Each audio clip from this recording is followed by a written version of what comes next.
The SpongeBob SquarePants Movie. Chapter 5. There you go, said the waiter as he placed a giant sundae in front of SpongeBob. Woo, said SpongeBob. Woohoo, said Patrick. Then they began to eat. Soon spoons were flying and ice cream splattered everywhere, including all over the waiter. And when they were finally done, SpongeBob and Patrick sat back in their chairs and let out two humongous burps. Boy, Pat, that hit the spot. I'm feeling better already, said SpongeBob as he rubbed his tummy. Yeah, said Patrick. Waiter, called SpongeBob. Let's have another round over here. Two more triple gooberberry sunrises appeared. In a flash, the friends gobbled them up. Oh, Mr. Waiter, SpongeBob called, a little jazzed from the sugar. 2 more, please. Woo! The ice cream just kept on coming, and SpongeBob and Patrick just kept on eating. Soon, the sugar was driving them both crazy, and the two friends were getting rowdier by the minute. Waiter! SpongeBob cried, splattering ice cream everywhere. Oh, waiter! Called Patrick. Waiter! Waiter! Waiter! SpongeBob chanted. The waiter came over and rolled his eyes. Why do I always get the nuts? Totally crazed from a sugar high, SpongeBob and Patrick went goofy. SpongeBob leaped up onto the stage and grabbed the microphone. Draping an arm over the big mechanical peanut, he shouted out, "All right, folks, this one goes out to my 2 bestest friends in the whole world, Patrick and this peanut guy." I love this peanut guy, said the sugared-up I love this peanut guy, said the sugared-up SquarePants. And in his honor, I'm going to sing a little ditty we call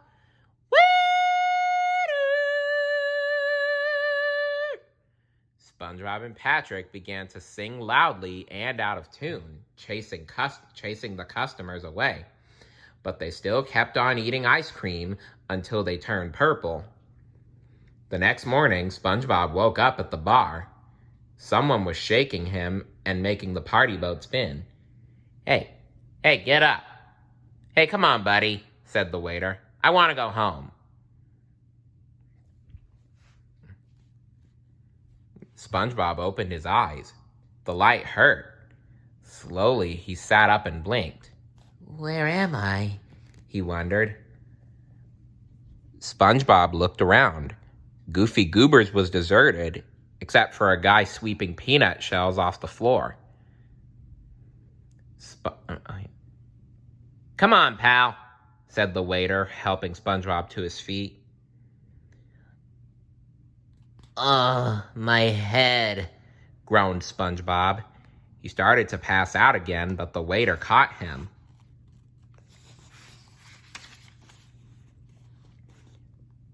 Look, I'm trying to get out of here, the waiter complained. I'll take a double fudge spinny. But the waiter cut SpongeBob off. Listen to me, he said. It's 8 o'clock in the morning. Go scrape up your friend and get going. My friend? Mumbled SpongeBob. The waiter pointed at Patrick, who was lying on the floor snoring. His starfish arms and legs were spread out, and he was covered from head to toe with ice cream stains. Patrick, SpongeBob cried. Hey, what's up, buddy? Then SpongeBob fell on his face. The waiter rolled his eyes. Suddenly, SpongeBob jumped to his feet again. Wait, you said it was 8 o'clock, he cried. I'm late for work. SpongeBob began to panic. Mr. Krabs is gonna be... Slowly, an angry look spread across SpongeBob's face. "Yeah," he hissed. "Mr. Krabs." With that, SpongeBob bolted for the door. "Hey, what about your friend?" the waiter cried. But SpongeBob SquarePants was already gone. Over at the Krusty Krab 2, Mr. Krabs was looking for new customers with the help of a periscope. It was the start of a busy new day for the finest restaurant in Bikini Bottom. "Now pay attention, Squidward," said Mr. Krabs. He was teaching Squidward all the tricks of being a manager. "As the manager, you have to keep a sharp eye out for paying customers." As he spoke, Mr. Krabs peered through the periscope. Suddenly, something caught his attention. "What's this?" he said. King Neptune was riding a carriage pulled by a pack of seahorses. Next to the king sat Princess Mindy. "King Neptune is riding toward the Krusty Krab!" Mr. Krabs whooped with delight. "Maybe he wants to stop for lunch." "Uh-huh," mumbled Squidward, unimpressed. At this point, Mr. Krabs' eyes lit up. "He's got money!" Before the king entered the dining room, Mr. Krabs ran around the restaurant, changing the prices on the menu board. $101 for a Krabby Patty, Squidward cried. "With cheese, Mr. Tentacles," said Krabs. "With cheese." Outside, King Neptune stepped down from his carriage and spoke to Mindy. "Stay in the coach, daughter," he said. "This won't take long." "Daddy, please, I think you're overreacting." "Silence, Mindy," the king commanded. "I know what I'm doing." The king turned and walked straight into a telephone pole. "Squire!" yelled the king angrily.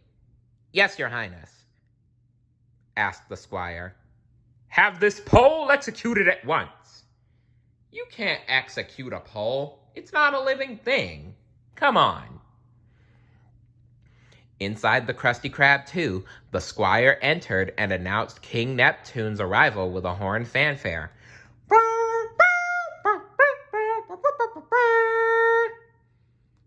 "Prepare thy common selves for King Neptune," the squire declared. King Neptune entered, and they all bowed their heads. "There he is, Squidward," said Mr. Krabs, awestruck. "The richest undersea monarch the world has ever known." "Then why is he wearing a paper bag on his head?" Squidward asked. "Greetings, subjects," King Neptune said in a kingly voice. "I seek—" Suddenly, Neptune was interrupted by the squire's second fanfare. He blew and blew until the king finally stuck his finger into the horn, silencing it. "Oh, sorry," said the squire. "Ahem," said the king. "Greetings, subjects. I seek the one known as Eugene Krabs. May he present himself to me at once." Mr. Krabs stepped forward. "I'm Eugene Krabs, your highness. Would you like to order something?" "Nay!" roared King Neptune angrily. "I'm on to you, Krabs. You have stolen the royal crown. You have stolen the royal crown." Thunder and lightning followed his each and every word. The king pointed his trident at Mr. Krabs. "You cannot deny what you have done," declared the king. For as clever as you are, you left a damning piece of evidence at the scene of the crime." King Neptune held out the scroll. On it were written these words: "I stole your crown, signed Eugene Krabs." "I stole your crown, signed Eugene Krabs!" Krabs blinked in astonishment as he read the words. The king hurled the scroll to the floor. "Relinquish the royal crown to me, or I shall be forced to do some very nasty things to you with my trident." But this is crazy. I didn't do it," stammered Mr. Krabs. Just then the phone rang and the answering machine picked up. "Ahoy! This is Eugene Krabs. Please leave a message," said the voice on the answering machine. After the beep, a gruff voice spoke. Hi, Mr. Krabs. This is Clay, the guy you sold Neptune's crown to. I just wanted to say thanks again for selling me the crown. You know, Neptune's crown. Mr. Krabs frantically tried to shut off the answering machine, but it just kept going. I sold the crown to a guy in Shell City, said the gruff voice, and I just wanted to say thanks again for selling me the crown. That's Neptune's crown, which is now in Shell City. Goodbye. Mr. Krabs ripped the phone off the wall, but it was too late. King Neptune had heard every word. Mr. Krabs laughed nervously. "Don't you just hate wrong numbers?" King Neptune was not amused. "You sold my crown to the Forbidden Shell City!" Wah! Neptune's scream shook the walls of Mr. Krabs' new restaurant. At that exact moment, inside a phone booth on the other side of Bikini Bottom, Plankton listened with glee to the results of his incriminating phone call. "Plan Z, I love Plan Z," he cackled as he hung up the phone. "Wah!" screamed the king back at the Krusty Krab too. He lowered his flame-throwing trident. "Prepare to burn, Krabs!" "Wait, King Neptune, please!" Krabs whined as the great merman took aim. "I'm begging ya! I ain't no crook. Ask anyone, they'll vouch for me." "Very well, then," said King Neptune, lifting his trident.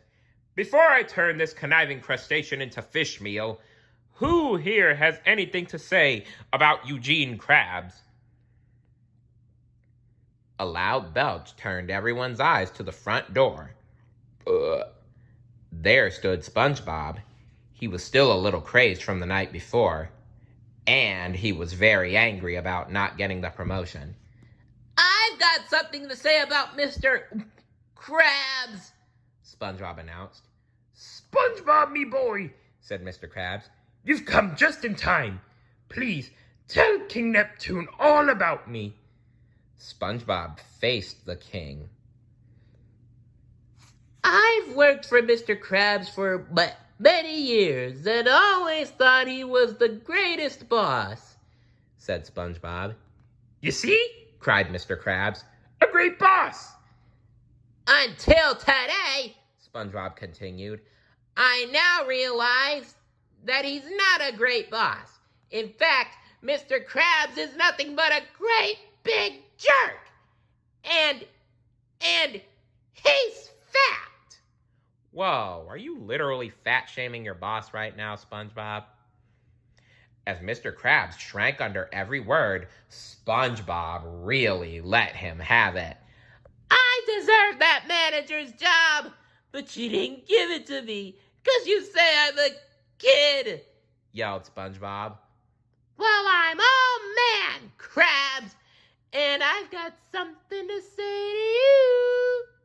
SpongeBob stuck out his tongue and gave Mr. Krabs a long, nasty, wet raspberry.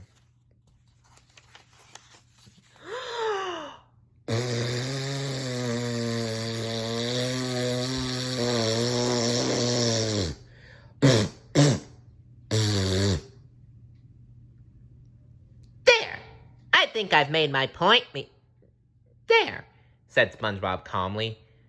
"I think I've made my point." King Neptune looked around. "Anyone else?" he roared. "Nobody else? Well then." With that, King Neptune lowered his crackling trident once more and aimed it right at Mr. Krabs. Stay tuned for Chapter 6. See you later. Bye.